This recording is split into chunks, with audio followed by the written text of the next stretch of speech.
Well, the new year is coming soon, and it is a good time to set new goals and get some of your financial plans in order. It's also a good time to think about the importance of getting your will in place.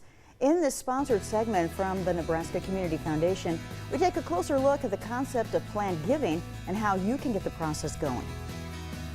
Well, hi everybody. We are at Nebraska Community Foundation, and we are learning more about end-of-year giving. Joining me now with more on this is Todd Meckelberg, and you are the Director of Gift Planning for Nebraska Community Foundation. What does that job entail? Yeah, there's really two aspects to what I do. Is first, I work with our 1,500 volunteers associated with our communities here in Nebraska.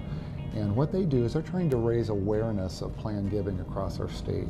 So for example, one thing they have done is they will bring together a group of CPAs and attorneys, and I'll come in and talk to that group about charitable gift planning and how it might benefit their clients. And then the other aspect that I work with is the individuals. So I'll sit down with an individual, a family, and talk to them about their situation and how charitable gift planning might play a role in their estate plans. You say finally getting your will in place is one of the best resolutions that you can make. Why is that? First, it can really take a lot of stress away from your family. And then two, it's just your way of leaving your legacy. What is planned giving? So planned giving is really being intentional about what you want to do with your estate.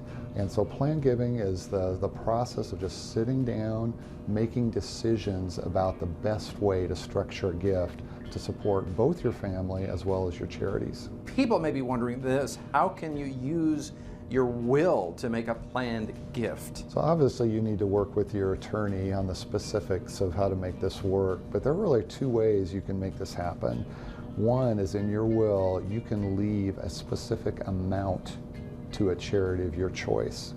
The most common way, though, is people will leave a percentage of their estate. What are the steps to making a gift in your will, and who is involved in that? Yeah, it's really important to have a team discussion about your estate plan, and usually your attorney, your CPA, maybe your financial advisor will be a part of that discussion. But the steps involved really are sitting down with this team, going over what it is you have, what are your circumstances, what are your goals and objectives. The message we'd like to leave with you is consider this as an impactful way of making a charitable gift. You support these charities during your lifetime.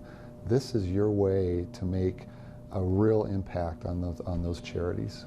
Where can people go to get more information and more on the resources that you provide? Yeah, so a good starting point is our website, nebraskahometown.org, and there you can tap into the planned giving website. There's also a free wills guide that is a great way to get you started. Thank you very much for getting us motivated, I guess, to think about wills and planned giving. Thanks for being here today.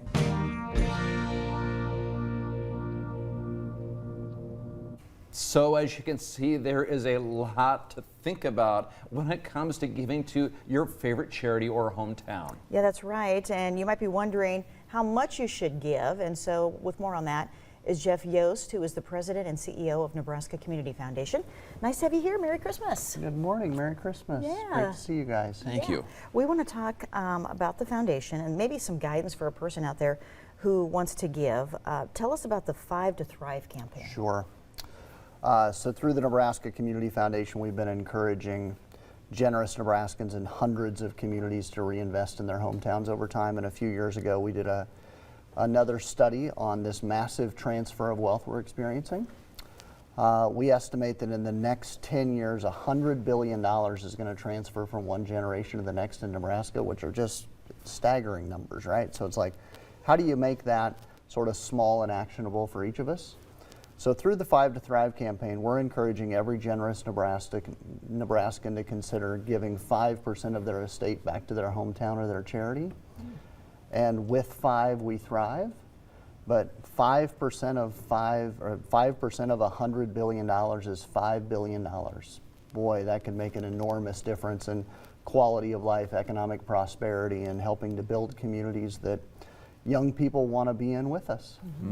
Now, I know that NCF does a lot of work, and how is NCF working with planned giving and helping put the generosity of Nebraskans to work? In many cases, those gifts become endowments. So endowments create a perpetual stream of income for communities forever. So in lots of communities, it becomes an unrestricted endowment.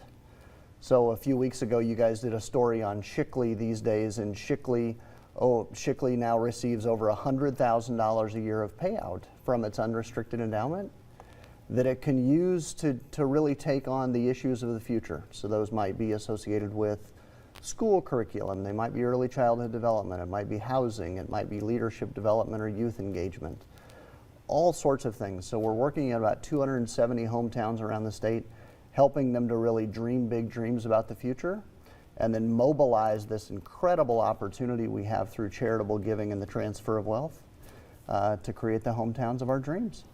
Sounds good. And so, Jeff, how can viewers learn more about this? Yeah, easy enough to find us on the internet. You can go to nebraskahometown.org or call any of us or ask a community leader. We're doing work all over the state.